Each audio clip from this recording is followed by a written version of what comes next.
कि भाजपा के वोट जो सवर्ण वोट हैं वो जल्दी नहीं टूटते हैं, और आरजेडी के वोट जो मुस्लिम वोट है, यादव वोट है, ये नहीं टूटते हैं।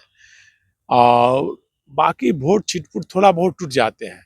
मतलब भाजपा के वोट है, भाजपा कैंडिडेट रहेंगे तो देंगे, फिर आरजेडी कैंडिडेट रहेंगे, उसमें भी यादव या मुसलमान रहेंगे तो उनको देंगे, दूसरे कास्ट के कैंडिडेट रहेंगे तब भले टूटता है। तो वहाँ समीकरण सीधी लड़ाई है और प्रशांत किशोर त्रिकोणात्मक बनाने का प्रयास कर रहे हैं, लेकिन भूमिहार वोटर निश्चित तौर पर छिटक रहे हैं। भूमिहार वोटर ही नहीं, आप देखिएगा कि अपर कास्ट के वोटर जो है वो जदयू से छिटक चुके हैं। 2020 के चुनाव में 20 के चुनाव में आपने देखा होगा कि जहां जहां जदयू के कैंडिडेट थे वहां अपर कास्ट ने लोजपा को वोट दिया। तो जहां जहां अपर कास्ट की नाराजगी है।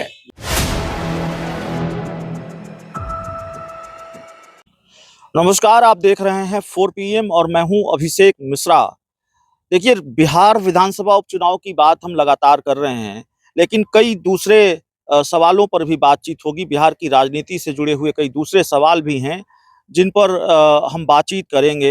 एक तो बिहार विधानसभा उपचुनाव को लेकर जो सबसे बड़ा सवाल है, वो सवाल ये है कि प्रशांत किशोर किसके वोट बैंक में सेंध लगा रहे हैं, प्रशांत किशोर किसके वोट बैंक में सेंधमारी कर रहे हैं, और खासकर बेलागंज और तरारी विधानसभा सीट की हम बात करेंगे। इससे पहले हमने रामगढ़ की बात की है, बेलागंज और तरारी की हम बात करेंगे, और उसके बाद दूसरे राजनीतिक सवाल जो हैं उस पर भी हम बातचीत करेंगे।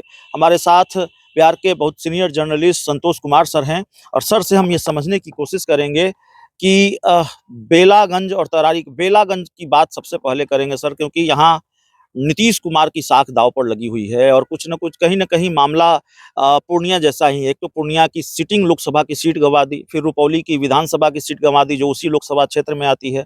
तो यहाँ भी मामला वही है, लोकसभा क्षेत्र है जहानाबाद, वो हार गई जेडीयू, और अब हालांकि वो गया लोकसभा क्षेत्र में आती है बेलागंज, लेकिन उस इलाके की सीट है बेलागंज।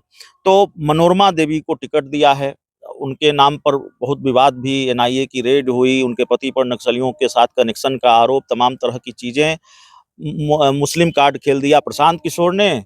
और वहां सुरेंद्र यादव जो बड़े मजबूत माने जाते हैं, उस इलाके में उनके बेटे को टिकट दिया गया है। लड़ाई त्रिकोणीय है, दो कोणीय है, कहाँ कौन भारी है?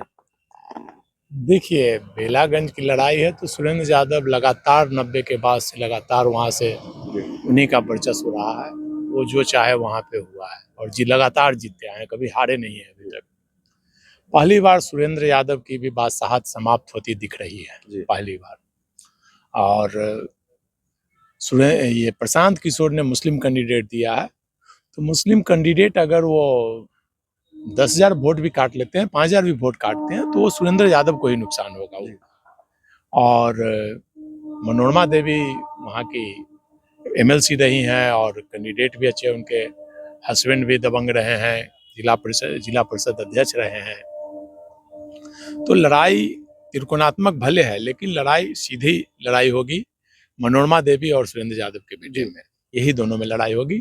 और प्रशांत किशोर जी के जो कैंडिडेट हैं, खिलाफत हुसैन पहले ही खिलाफत उनकी काफी हो चुकी है और जुतम पैजार हो चुका है। वहाँ पे पहले टिकट की उनको देने की बात हुई, फिर उनको दूसरे को देने की बात हुई, वहाँ हंगामा हुआ, फिर दबाव में आकर उनको टिकट दिया गया। तो वहाँ इंटरनल पॉलिटिक्स पहले ही मुस्लिम समाज के बीच का है। अब कितना मुस्लिम टूट तोड़ पाते हैं वो, इस पर डिपेंड करता है।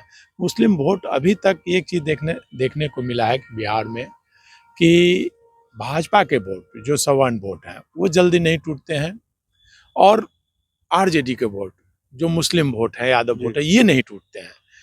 और बाकी वोट छिटपुट थोड़ा बहुत टूट जाते हैं।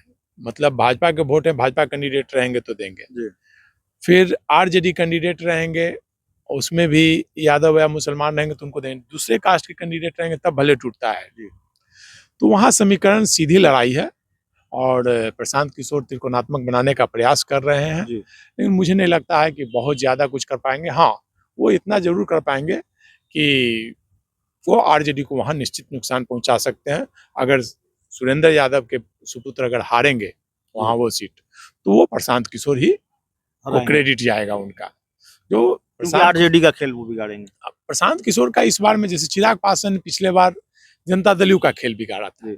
लेकिन प्रशांत किशोर इस बार जनता दल यू का खेल तो बिगाड़ेंगे, उसमें तो कोई गारंटी ही है, जी। 100% गारंटी है कि जनता दल यू का खेल बिगाड़ेंगे, लेकिन साथ में वो आरजेडी का भी खेल बिगाड़ेंगे। भाजपा का प्रशांत किशोर से कोई नुकसान नहीं होने जा रहा है, क्योंकि भाजपा के जो वोटर हैं जी। वो, जो अपर कास्ट वोटर हैं, वो दाएं बाएं नहीं देखते, वो कमल का निशान देखते हैं, वो जहां कमल होगा वहां देंगे। लेकिन कथित तौर पर सर कहा जा रहा है कि भूमिहार नेताओं की नाराजगी है, उस इलाके के, जहानाबाद इलाके के भूमिहार नेताओं की नाराजगी है अशोक चौधरी के बयान से। कथित तौर पर भूमिहार समाज भी नाराज है। वो बात आई गई हो गई है, वो फैक्टर भी काम कर रहा है। अशोक चौधरी के बयान से जो नाराजगी थी उसका डैमेज कंट्रोल हुआ है या वो फैक्टर भी काम करेगा, वो भी नुकसान पहुंचा रहा है जेडीयू को? देखिए, अशोक चौधरी का बयान है तो वो भूमिहारों के, उसके लिए फिर पार्टी के नेताओं ने उनका विरोध भी किया और मामला लगभग पैचअप हो चुका है। वो मामला, वो कोई ज्यादा विशेष मुद्दा नहीं है। हाँ, लेकिन जहां जेडीयू के कैंडिडेट रहेंगे वहां भूमिहार समाज नाराजगी अपनी दिखाएगी। अगर भाजपा के कैंडिडेट रहेंगे तो वहां उनकी नाराजगी नहीं दिखेगी, वो भाजपा को वोट देंगे। भूमिहार समाज छिटके, भूमिहार वोटर छिटक रहे हैं जेडीयू से। भूमिहार वोटर निश्चित तौर पर छिटक रहे हैं। भूमिहार वोटर ही नहीं, आप देखिएगा कि अपर कास्ट के वोटर जो हैं वो जदयू से छिटक चुके हैं। 2020 के चुनाव में, 20 के चुनाव में आपने देखा होगा कि जहां जहां जदयू के कैंडिडेट थे वहां अपर कास्ट ने लोजपा को वोट दिया। तो जहां जहां अपर कास्ट की नाराजगी है नीतीश जी से, लेकिन मजबूरी में लोकसभा के चुनाव में उन लोगों ने वोट दिया, क्योंकि प्रधानमंत्री नरेंद्र मोदी का चेहरा था, इसलिए लोगों ने वोट दिया। लेकिन नीतीश जी का चेहरा जब आएगा तो अपर कास्ट का, मुझे लगता है 50% से ज्यादा वोटर जो है वो जदयू कैंडिडेट को वोट नहीं देंगे, वो भाजपा को ही वोट देंगे।